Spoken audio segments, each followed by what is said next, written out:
The storm had almost swallowed the city the night she disappeared. People still remember the sound of sirens echoing through the billionaire's mansion, the hurried footsteps of officers, and the trembling voice of the maid who kept saying she was innocent. Her name was Maria.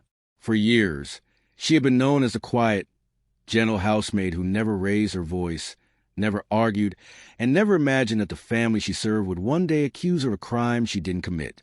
But the world had watched in shock when the headlines appeared. Billionaire's maid caught stealing, sentenced to 10 years. No one questioned it. No one defended her. And Maria was taken away in the same uniform she had worn for years, crying not for herself, but for the truth no one wanted to hear. 10 years passed like a slow-moving shadow. The billionaire family continued their glamorous life, pretending the scandal had been handled, pretending that justice had been served. But justice isn't always justice, and truth has a way of returning when people least expect it. Because on a quiet morning, as the sun rose over the same mansion where her life had shattered, a figure stepped out of a taxi. Her shoes touched the driveway like she was reclaiming every inch of ground that had once belonged to her dreams. It was Maria, older, calmer, but carrying something in her eyes that no one had ever seen before. She wasn't the same frightened maid who had begged them to believe her. She had come back with purpose. She had come back with truth, and she had come back for answers. But the mansion looked different now. Security was tighter. The cameras were new. The gate guards didn't recognize her. Not yet. They only saw a woman with steady eyes and a voice that didn't shake when she said she had returned to speak to the Whitmore family. Inside the mansion, the billionaire's son, Ethan Whitmore, lived in comfort and luxury, unaware that the past he had tried to forget was walking straight toward him. Ethan had been the one who testified against her. He had been the one who claimed he saw her take what she never touched. He had been young then, pressured, scared, but his words had sealed her fate. Maria paused at the iron gate, her fingers brushing the cold metal. 10 years had changed many things, but it had not changed the truth. She still remembered the night someone placed the stolen items in her room. She remembered the footsteps in the hallway, the whisper behind her door, the fear rising in her throat. Someone had framed her, and she knew exactly who it was. That person had lived freely for a decade, protected by wealth and lies. But now, the past had returned in human form. The guards finally asked her name, unaware that the answer would change everything in the mansion before the sun set. Maria took a slow breath, steady and sure. "My name," she said softly. "Tell them the maid they buried is standing at their gate." But before the gates had opened, a familiar voice called her name from somewhere behind her, and when she turned, she froze. Maria's breath caught in her chest as she slowly turned toward the voice. For a moment, the world around her, the gate, the guards, the distant hum of cars, seemed to fade into silence. Standing a few steps away was a man she had not seen in a decade. His hair was shorter now, streaked with stress instead of youth, and his eyes carried a quiet heaviness. It was Daniel, the former gardener of the Whitmore estate. Back then, he had been one of the few who spoke kindly to her, someone who believed in fairness even when no one else did. But seeing him now, in this exact moment, felt like a crack opening in the wall she had built around her heart. "Maria, you really came back," he whispered, as if afraid the wind might steal the words before they reached her. She nodded, unsure whether she was relieved or unsettled. 10 years ago, on the night everything fell apart, Daniel had tried to defend her. He had told the officers she would never do such a thing. But his voice had been ignored, buried beneath the weight of the billionaire's influence. And the next day, he had vanished from the estate without warning. For years, Maria wondered if he had left by choice or if he had been forced out because he knew too much.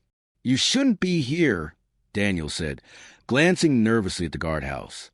"The Whitmores, they're not the same anymore. Things have changed. People have changed." "So have I," Maria replied, her voice calm but firm. "I'm not here to hide. I'm here for the truth." Daniel looked at her the way someone looks at a person standing near a cliff, part fearful, part admiring. Slowly, he stepped closer, lowering his voice. "Then you need to know something before you walk through those gates. The night you were arrested, it wasn't just a setup. There were things happening inside the mansion that you never knew about. Maria stiffened, every muscle tightening with old memories. The whispers, the shadows in the hallway, Ethan's trembling testimony, the look on Mrs. Whitmore's face, cold, unreadable. "What things?" she asked, her voice barely more than a breath. Daniel hesitated, running a hand through his hair. "Not here. Too many ears." His eyes flicked toward the security cameras that now lined the walls, far more than before, almost as if the family was guarding something or someone inside. The guards were still waiting for her name, growing impatient. Maria offered them a polite smile, then stepped aside with Daniel, pretending as if they were just old acquaintances catching up, but inside her heart pounded. Her return had already drawn attention, and she hadn't even walked through the gate yet. Daniel's voice dropped to a whisper. "Before your arrest, the Whitmores were dealing with a family issue, something they wanted to keep quiet. And the timing of the theft," he paused, shaking his head, "it wasn't a coincidence." Maria felt a chill settle under her skin. She had suspected many things over the years, but the idea that her arrest had been used to cover something else, something deeper, made her stomach twist. "Tell me everything," she said. "I will," Daniel promised. "But not here. Meet me tonight. There are things you must see for yourself." Maria opened her mouth to respond, but before she could, the intercom crackled at the gate. A guard leaned out, confusion creasing his face. "Ma'am, the Whitmore family says to let you in immediately." Maria and Daniel exchanged a startled look. She hadn't given them her name. She hadn't said a single word to them about who she was. So, how did they already know she was standing at their gate? Maria stepped to the opening gates with a slow, steady pace, but inside her chest, her heart was pounding hard enough to shake her ribs. The guards didn't speak. They only watched her with a strange mixture of curiosity and caution, as though they had been waiting for her long before she arrived. Daniel stayed outside, his warning still echoing in her mind, but he gave her a nod that said he wasn't going anywhere. She walked forward alone, her footsteps echoing on the polished stone path that led toward the enormous mansion. The Whitmore estate looked even larger than she remembered. Too large, too quiet, too perfect. The fountains were still running, the garden still trimmed, but something in the air felt unsettled, like a home holding its breath. Maria kept her eyes forward, though she couldn't help glancing at the balcony where she used to sweep every morning. That was where she had first overheard the whisper the night before she was arrested. It had sounded like someone arguing, someone panicked. She didn't know then that it would be the last normal moment of her life. A housemaid opened the door before she could knock. The young woman looked nervous, almost afraid to meet Maria's eyes. "They're waiting for you in the lounge," she said softly, then stepped aside. The lounge. Of all the rooms, they chose the one she never allowed herself to enter unless she was cleaning. It was where the Whitmores held their most private conversations, where secrets were protected, where decisions were made quietly and behind closed doors.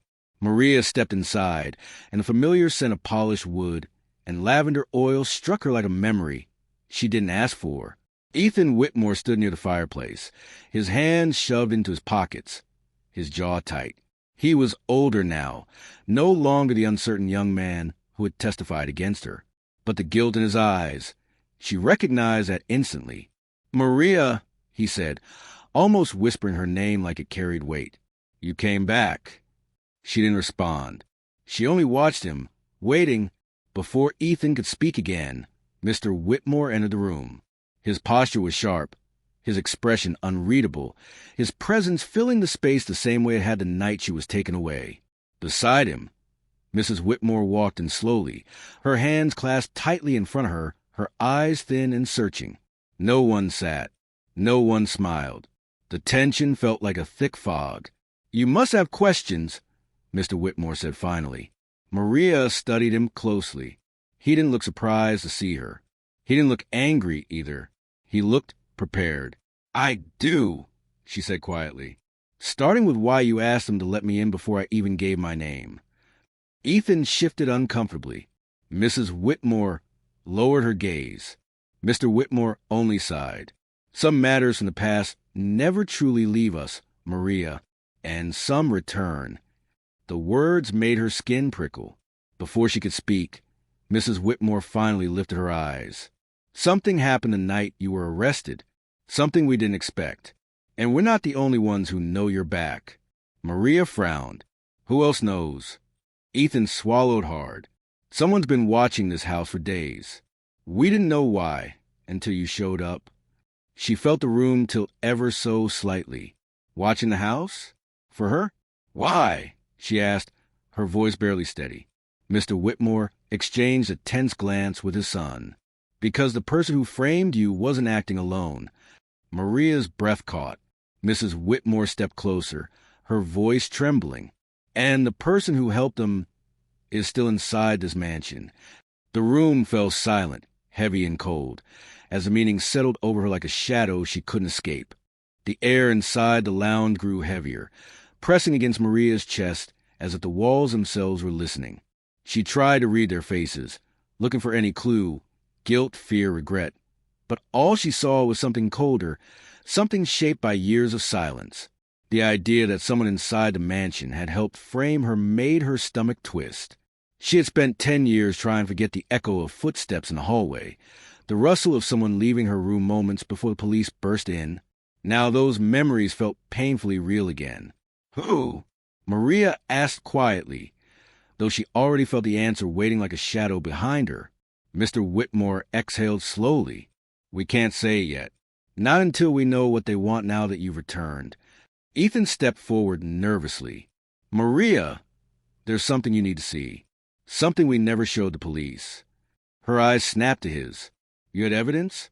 He flinched, guilt tightening his expression. "Not evidence. More like a warning." He walked to a drawer near the bookshelf, pulled out a small black envelope, and hesitated before handing it to her. "This was slipped under our door a week after you were sentenced." Maria's hand shook slightly as she opened it. Inside was a single piece of paper with only one sentence written in sharp, messy handwriting. "One crime hides another. Stay quiet." Her heart began to race. "Why didn't you come forward with this?" Mr. Whitmore's jaw tightened. "Because the person who wrote that note knew things about our family. Things no outsider should know." Maria stared at the paper, her breath unsteady. The message wasn't just a warning. It was a threat. Someone inside the mansion hadn't only framed her, they had controlled the Whitmores too. Before anyone could speak again, a sudden thud echoed from upstairs, loud enough to startle everyone. The maid in the hallway froze, her eyes wide. Maria felt a chill run through her. Mr. Whitmore turned sharply toward the staircase, brows furrowed. "That came from the private wing," Ethan said, his voice tense. "No one should be there right now." Mrs. Whitmore wrapped her arms around herself, whispering, "He's back." Maria's head snapped toward her. "Who's back?" But Mrs. Whitmore didn't answer. Instead, she glanced toward the staircase with an expression Maria couldn't understand. Fear mixed with something else, something almost like guilt. Ethan moved toward the stairs, motioning for Maria to stay behind, but she followed anyway. The hallway felt colder, darker. Every step echoed, reminding her of the night she was taken away. At the top of the stairs, a door stood slightly open. The same door she remembered cleaning around but was never allowed to enter. The private study. Ethan pushed the door open carefully, revealing a room dimly lit by a single lamp. Papers lay scattered across the floor, drawers open as if someone had been searching through them. Maria stepped inside slowly, her eyes scanning the room. And then she saw it, something that made her pulse spike. On the desk lay an old photograph. Her photograph, a younger Maria standing in the mansion garden, smiling at something out of frame. Only someone had circled her face in red ink. Ethan picked it up, swallowing hard. This wasn't here yesterday. Maria felt her throat tighten. Why would someone keep this? Before Ethan could respond, a soft creak sounded from behind them. Both turned sharply, but no one was there, just the hallway stretching into shadows. Then, from the end of the corridor, a voice whispered her name. So quiet she almost thought she imagined it. "Maria?" She froze. Ethan stiffened beside her. "Did you hear that?" The whisper came again, clearer this time, echoing through the deserted hallway. "Maria, you shouldn't have come back." The lights flickered, and suddenly they were not alone. The whisper slid through the hallway like a cold breath, and Maria felt the hair on her arm stand up. Ethan moved instinctively in front of her, his eyes narrowing as he scanned the shadowed corridor. The air felt strange, too still, too heavy, as if the mansion itself was warning them to turn back. But Maria had run from fear long enough. She took a small step forward, ignoring the trembling in her hands. "Who's there?" Ethan called, his voice cracking slightly. No answer, only the slow creaking of the floorboards, as though someone had just stepped away. Maria's heart pounded. The mansion had always been quiet, but this silence felt different. Intentional, watching. She stared down the hallway, trying to make sense of the voice she had heard. It wasn't Daniel's. It wasn't Ethan's father. It wasn't anyone she remembered from her days as a maid. It was calm and strangely familiar. Ethan touched Maria's arm gently. "We need to go. Now." But just as they turned, something on the floor caught Maria's attention. A small object near the edge of the carpet. She knelt, picking it up carefully. It was a silver cufflink, engraved with an initial, the letter D. Her breath caught. Daniel. But how? He had been outside the gate, nowhere near this part of the house. Why would his cufflink be in the private study wing? Ethan stared at it, shaking his head. This doesn't make sense. Daniel hasn't been inside this house in years. Maria said nothing, but doubt flickered through her mind. Daniel had always been kind to her, always supported her. But she had also trusted the Whitmores once. And trust, she had learned, was fragile. Before they could speak further, the lights flickered again, once, twice, before stabilizing. Ethan exhaled shakily. "We need to get my parents. Something isn't right." They hurried back down the stairs, but when they reached the lounge, Mr. and Mrs. Whitmore were nowhere in sight. The room was empty, quiet, as if they had vanished within seconds. Only the black envelope still lay on the table. "Dad!" Ethan called out. "Mom!" Silence. Maria's pulse quickened. They were just here. Ethan pulled out his phone, dialing quickly. The call rang once, twice, then suddenly ended on its own. Maria felt a cold knot forming in her stomach. Ethan, what if they didn't leave willingly? They searched the nearby rooms, calling their names, but every space was empty.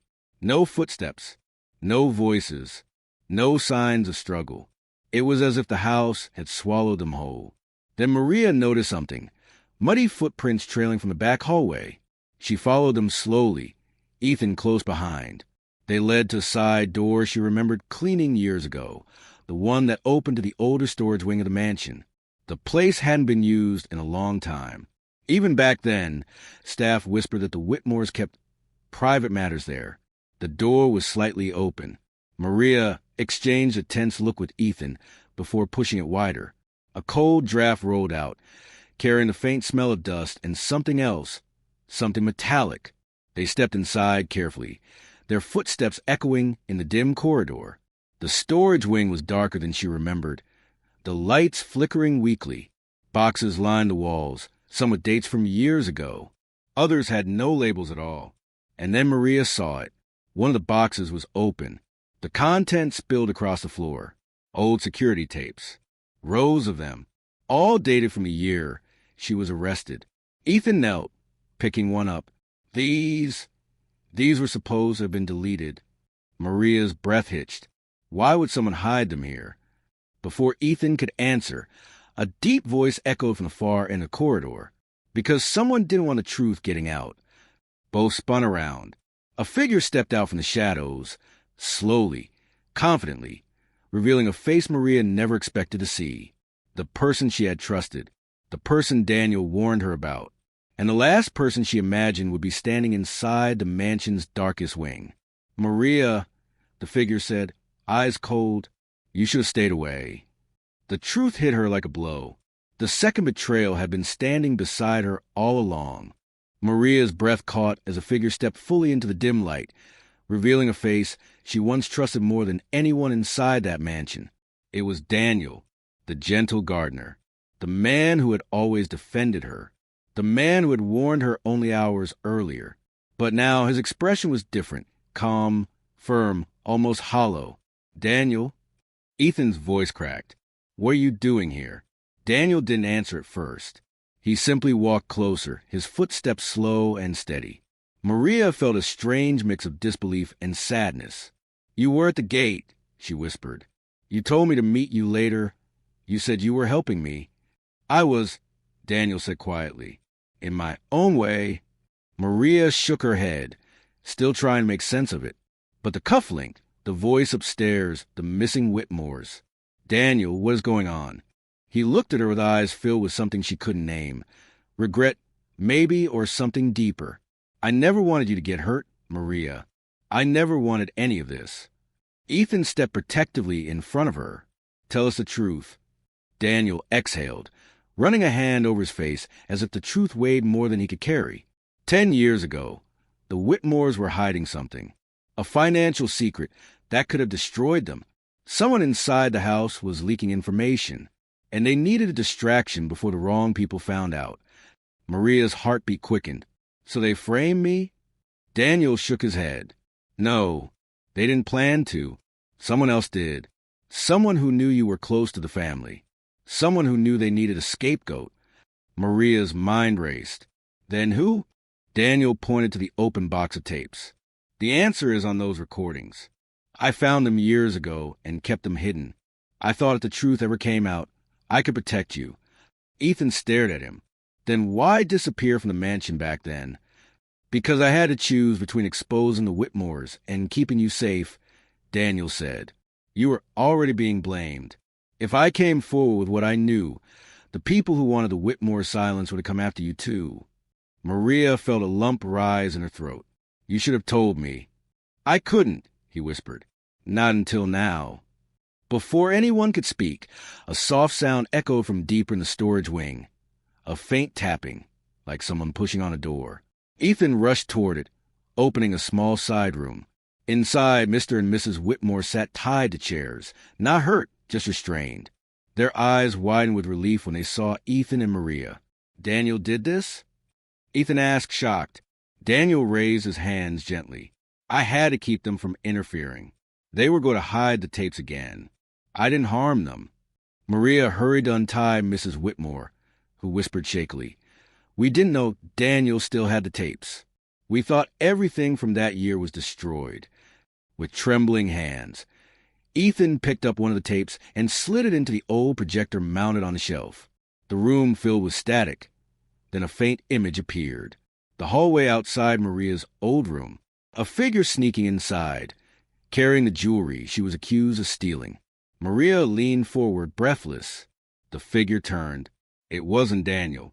It wasn't Mr. or Mrs. Whitmore. It wasn't even a staff member. It was Ethan, 10 years younger, terrified, looking over his shoulder as he planted the evidence. Maria covered her mouth, her heart breaking. Ethan staggered backward. No, I didn't. Maria, listen to me." Daniel stepped in softly. He wasn't acting alone. Another figure appeared on the recording. Someone whispering to Ethan, guiding him. Someone hidden in the shadows. Maria's eyes widened as the second figure stepped into the frame. It was Mrs. Whitmore. Maria froze. Mrs. Whitmore trembled. I did it to protect my family." Ethan never wanted to lie. "I pushed him. I told him it was the only way." Ethan shook his head, tears gathering. "I'm so sorry, Maria. I was scared. I didn't know the truth would follow me forever." Maria felt her heart ache with a mixture of anger and sorrow. 10 years of pain had been born from fear, pressure, and a desperate attempt to hide a family scandal. But Daniel's voice cut through the silence. "Maria, there's more." He handed her a second tape. She slid it in. This time, the footage showed someone entering Ethan's room later that same night, erasing the traces of Mrs. Whitmore's involvement. Someone who knew exactly where the cameras were. Someone who moved with confidence. The person turned toward the lens. Maria gasped. It was Mr. Whitmore. All along, it had never been one betrayal.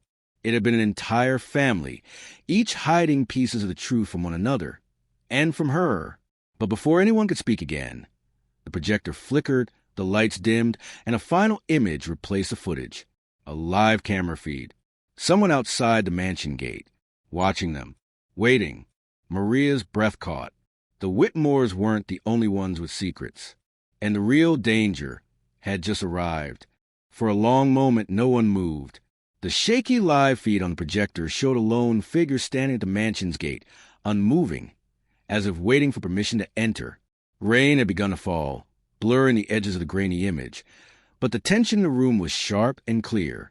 Maria felt the weight of everything she had discovered pressing on her chest.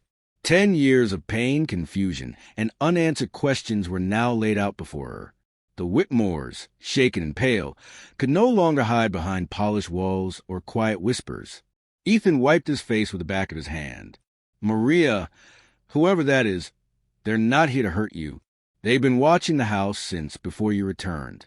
Maybe they want the truth out as much as you do. Daniel stepped closer to the projector. We need to talk to them. But first, this ends now. All of it. Maria nodded slowly.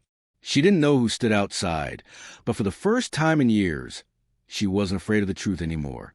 She looked at the Whitmores, really looked at them. They weren't cruel monsters.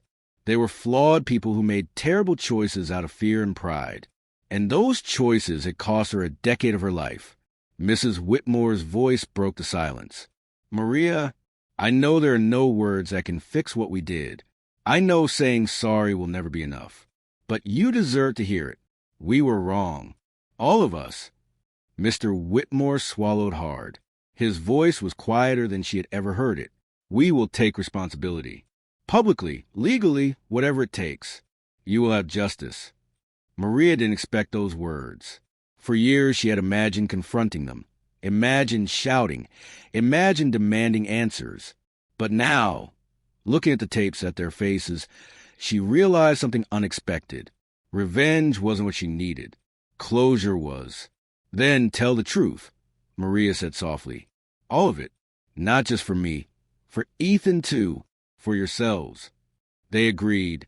Together, they made their way toward the front of the mansion. Daniel walked beside Maria, steady and loyal in a way she finally understood.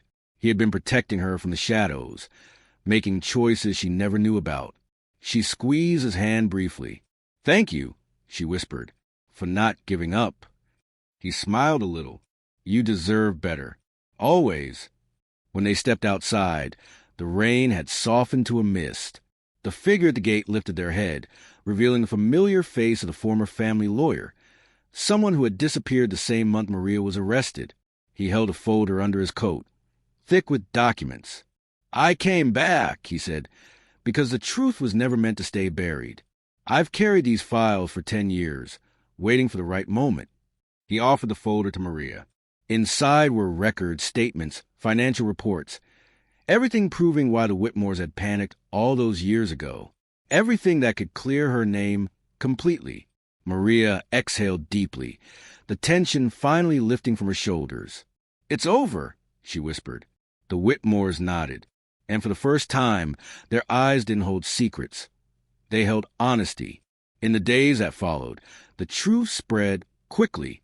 Investigations reopened. Maria's name was cleared. The Whitmore family issued a public statement, admitting their part in the cover-up. Ethan stood beside Maria during the announcement, claiming responsibility for his actions and asking for forgiveness, not because he deserved it, but because he wanted to grow beyond the guilt he had carried for so long. Maria didn't return to the past. She didn't want to. Instead, she chose to build something new.